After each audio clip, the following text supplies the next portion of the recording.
Olá pessoal, tudo bem? Eu sou a Carmen do blog O Que Vi do Mundo e hoje eu venho comentar um livro que eu prometi fazer resenha no vídeo de leituras do mês de fevereiro, que é Robinson Crusoe, do Daniel Defoe. Eu me comprometi a fazer esse vídeo porque eu achei alguns aspectos bem interessantes que em livros adaptados, né, o que é mais comum é a gente ler livros adaptados, principalmente literatura infanto-juvenil, sobre Robinson Crusoe, porque tem muitas aventuras e tal, coisa que criança e adolescente gosta. Mas aí eu comentei que os aspectos que fogem das adaptações são os aspectos que me interessam, né? E por isso eu estou fazendo esse vídeo.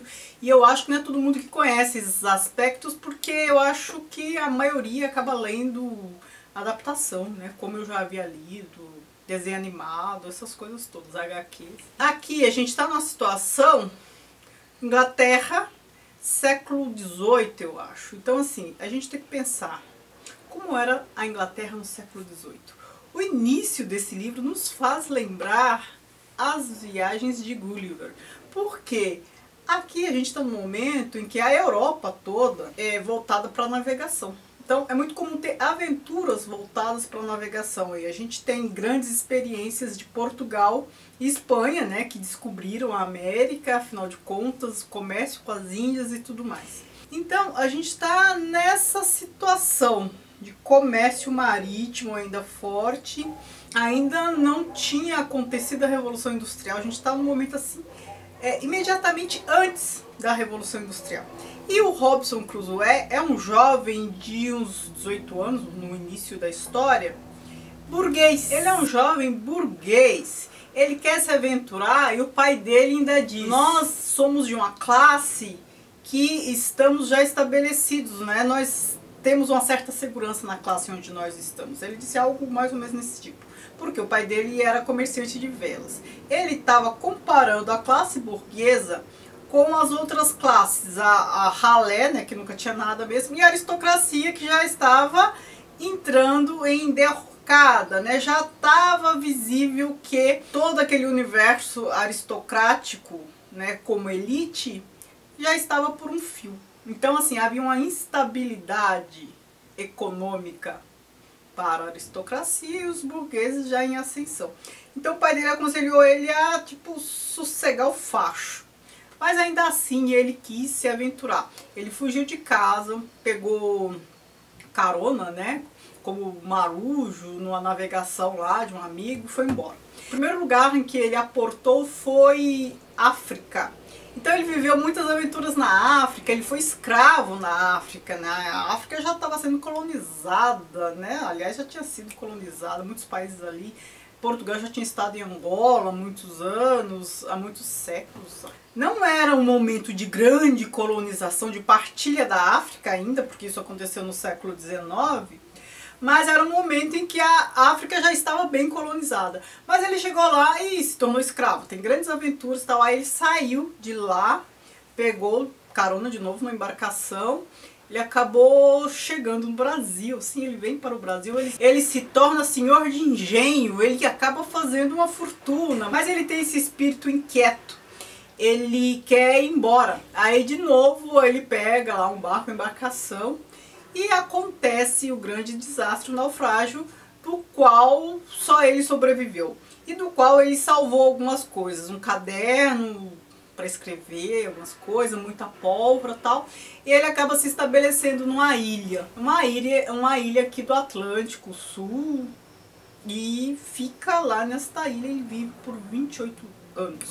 Agora, o que é legal? O que é legal essa situação inicial que eu falei para vocês, esse contexto da burguesia, pré-formação política, já que economicamente eles já até estão bem estabilizados. É claro que o must acontece com a Revolução Industrial e também foi o que uma catapulta para o domínio político.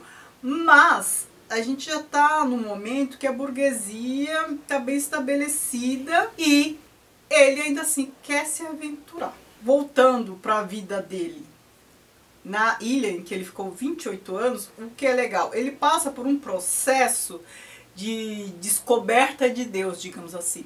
Ele fala que ele nunca teve muita proximidade com a religião e tal, mas aí o fato de ficar sozinho por muito tempo faz com que ele entre em contato consigo e com essa necessidade transcendental que eu sempre falo aqui. Então ele se aproxima de Deus. Ele se aproxima de Deus, mas ele tem uma cultura que é anglo-saxã. Então, se a gente está falando de Inglaterra, a gente está falando do protestantismo da igreja anglicana. Então, assim, ele tem essa fé, essa visão protestante, e é disso que ele se aproxima. Ele fica 28 anos numa situação de MacGyver. Ele descreve detalhes assim de coisas que ele vai fazendo. Então ele demora 3 meses para construir uma canoa, ele descreve com pormenor como ele faz essa canoa. E panela, como faz panela, ele vai descrevendo tudo, tipo MacGyver mesmo, né? Como sozinho, se virando, faz uma cabana e tal. Depois, mais pro fim, ele descobre outras pessoas na ilha, né? Acho que houve outro naufrágio e ele acaba salvando o nativo de ser morto. É esta a grande parte da obra, o grande significado desta obra, né? Teve essas coisas legais que eu já pontuei, mas o melhor é agora. Ele salva esse nativo e ele ensina este nativo a chamá-lo de amo. Ele dá o nome a este nativo de Friday, de sexta-feira, porque foi o dia em que ele salvou o rapaz. O nativo, claro, não falava a língua dele. Então ele ensina o nativo a falar. No começo eles se comunicavam por gestos, por mímica. Esse nativo era canibal, e ele demonstra horror a canibalismo. Ele ensina esse nativo a adorá-lo, né? Para chamá-lo de amo, vocês já imaginam. Ele ensina esse nativo a adorá-lo, ele ensina a língua inglesa a esse nativo, e ele ensina a religião protestante a este nativo. E este nativo passa a tê-lo como praticamente um deus. E pontuando tudo isso, vocês já conseguem perceber. A gente tem aqui a imagem do colonizador. Robinson Crusoe é a encarnação do colonizador. Olha tudo que ele faz, né? Religião, língua, despe outro de seus hábitos considerados primitivos, e aqui primitivo na acepção mais pejorativa da palavra. O que é curioso que em várias partes do livro ele faz referência ao colonizador espanhol. Porque ele faz referência a várias partes aqui da América, principalmente porque ele esteve no Brasil, depois vai para, né, fica numa ilha aqui do Atlântico, da América.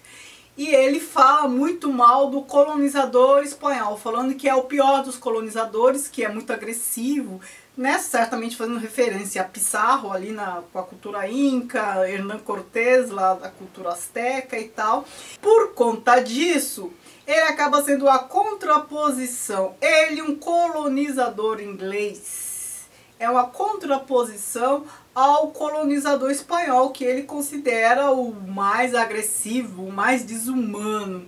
Como é que se faz uma colonização decente? Ora, doutrinando o nativo, despindo o nativo de sua cultura, aculturando o nativo, ensinando a adoração do Deus único protestante, ensinando o idioma e ensinando o nativo a ser subjugado, ensinando o nativo a adorá-lo.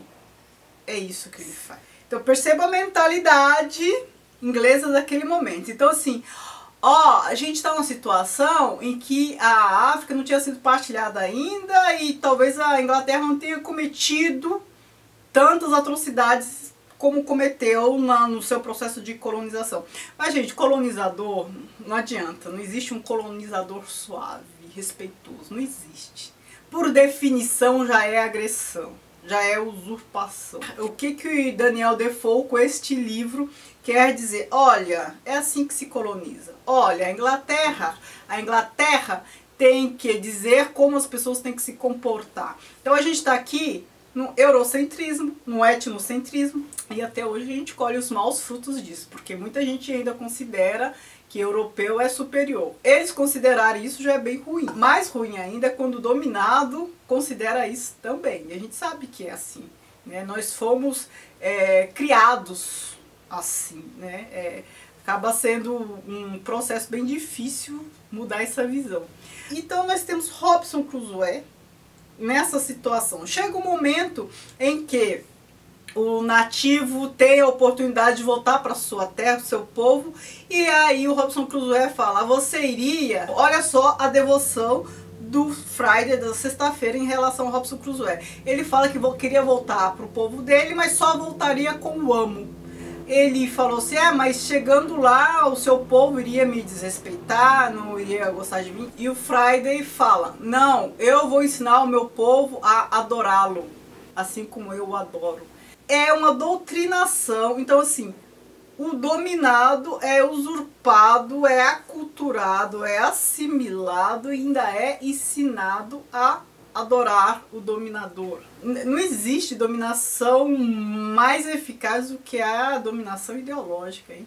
E é isso que o Robinson Crusoe faz. E depois tem um desfecho final, tal, que eu não vou contar. Mas o desfecho final é o que menos importa neste livro. O que é interessante são esses aspectos que eu falei. A mentalidade inglesa deste período.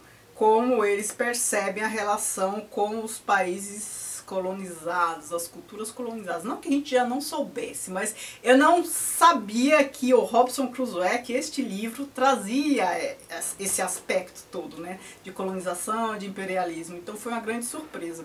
Este livro ele é muito usado em aulas, em exemplos, né, porque ele fica 28 anos sozinho numa ilha, então ele é sempre muito usado. Eu uso nas aulas de ação cultural, tal, como exemplo para ensinar algumas coisas que nada tem a ver com esta questão da colonização. Ele é muito famoso, eu acho que é uma leitura bem interessante para a gente fazer esse exercício de pensar a mentalidade inglesa daquele período. Então me digam se vocês já tinham percebido esses aspectos em leituras adaptadas. Eu não tinha, em tudo que eu já vi adaptado dessa história, né? Eu já vi, acho que desenho, gibi, acho que já li alguma coisa adaptada.